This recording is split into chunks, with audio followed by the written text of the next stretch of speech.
of Gender and Women's Studies at the University of Arizona and is currently the Associate Dean of the College of Social and Behavioral Sciences there.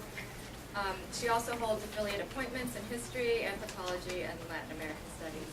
Her book, Somebody's Children, The Politics of Transnational and Transracial Adoption, is forthcoming from Duke University Press. She's also the author of Reproducing Empire, Race, Sex, Science, and U.S. Imperialism in Puerto Rico, and co-editor with Diane Marr of International Adoption, Global Inequalities, and the Circulation of Children.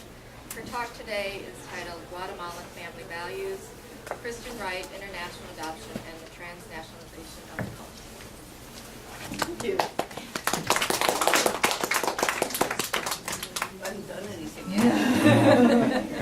You can applaud if you like the talk. I think I'll hesitate because I see some people walking in.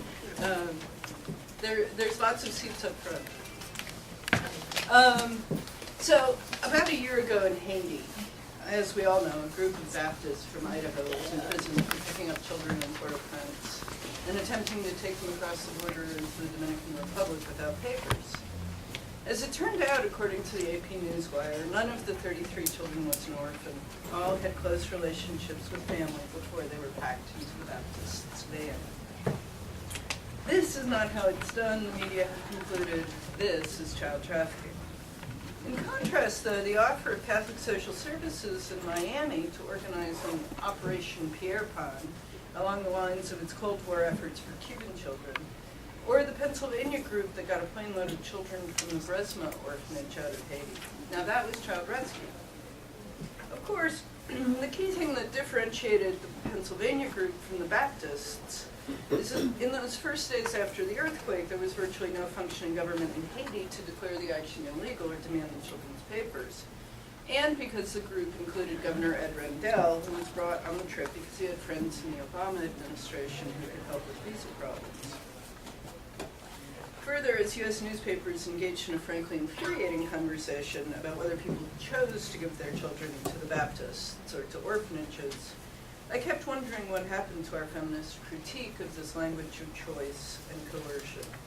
In the context of what desperation, what opportunities for health care, self-sufficiency, education, housing, and relief from hunger in the context of widespread food shortage in Haiti, even before the earthquake, do they think mothers gave their babies to the white Christians? And there is, of course, also a wider question. With 230,000 people dead and a rather desperate need for food, water, and medical supplies, the governments from all over Latin America were sending to Haiti much faster. Why was the United States initially focused on sending troops and taking children? And I want to suggest two kinds of answers to this question by way of my research on nearby Guatemala. First, there's the historical legacy of the Cold War. This is the old script for how you defeat communism. You send troops and take the children to interrupt the intergenerational transmission of bad socialist ideologies. A specter barely vanished in Haiti, where liberation theology priest Jean-Bertrand Aristide kept turning up as the name of impoverished people's longings for something more collectivist and less neoliberal. The second answer I would suggest belongs to a form of reproductive governance that's profoundly contemporary. The globalization of US-originated culture wars over adoption, abortion, and homosexuality has inaugurated a fierce new world where the Christian right is deploying ideologies of family, church, NGOs, and what I want to call rights light in the service of saving children and fighting for their right to grow up and be prosperous in the context of rapacious free market fundamentalism, which often means in practice taking them away from their impoverished mothers. This last is the formation I want to show you in action in this talk. And in making this argument, I'm following the brilliant feminist anthropologists Lynn Morgan and Liz Roberts, who suggest that reproductive governance in Latin America has been transformed after the International Conference on Population and Development in Cairo in 1994 from a dominant idiom of overpopulation to a language of rights. In this new paradigm, though, rights are a fairly impoverished concept, mapped onto markets with consumers and producers, and owned at least as much by the political right, which so abhorred the movement for human rights in the Cold War, as by progressive liberalism or the left. If the notion of reproductive rights and human rights in the 70s had constituted a kind of demand on the state for justice, fairness, and freedom from violence and coercion, by the 80s, reproductive rights were transformed almost beyond recognition into a struggle between the right to life and the right to choose. As Ricky Salinger has pointed out, this was a logical outgrowth of a feminist shift to the language of choice.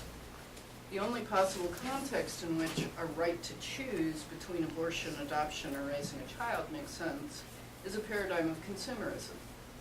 The right to select freely among variously enticing but essentially equivalent things, what we might call, after the 2007 film, the Juno narrative.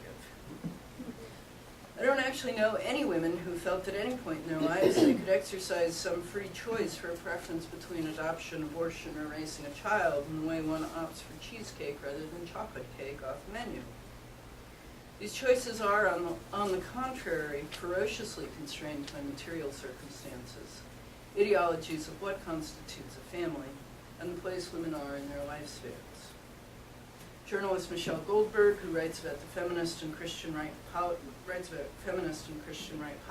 in a book called The Means of Reproduction, offers a chronological narrative of the transition from population control to this weak notion of rights. She analyzes the rise of the U.S.-based evangelical Christianity in Central America and globally, focusing, for example, on abortion bans in Nicaragua and El Salvador, where, with no exception in abortion law to save the life of the mother, routine treatment for miscarriage has to wait until the fetus has no more signs of life before life-saving treatment for the mother can begin. In the 1990s, Goldberg points out two important shifts were underway. Feminists took over the population establishment, its foundations and NGOs, advocating women's empowerment, economic power, and access to contraception, rather than demographic goals, coercion, and seeing women as contraceptive acceptors or refusers.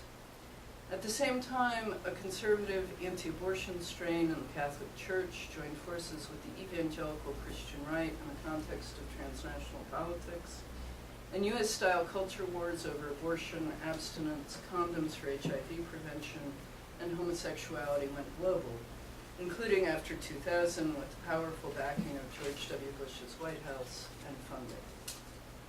Goldberg points, too, to the emergence in the secular right of new demographic discourses, or rather old eugenic stories dressed up in new clothes, embodied in films like Demographic Winter that raise alarms about birth rates below replacement levels in Europe, and nearly so in the United States. To the white nativist right, this is the most concrete example of the danger of feminism and fertility control. As Pat Buchanan put it in the title of his book, it is the death of the West, how dying populations and immigrant invasions imperil our country and civilization.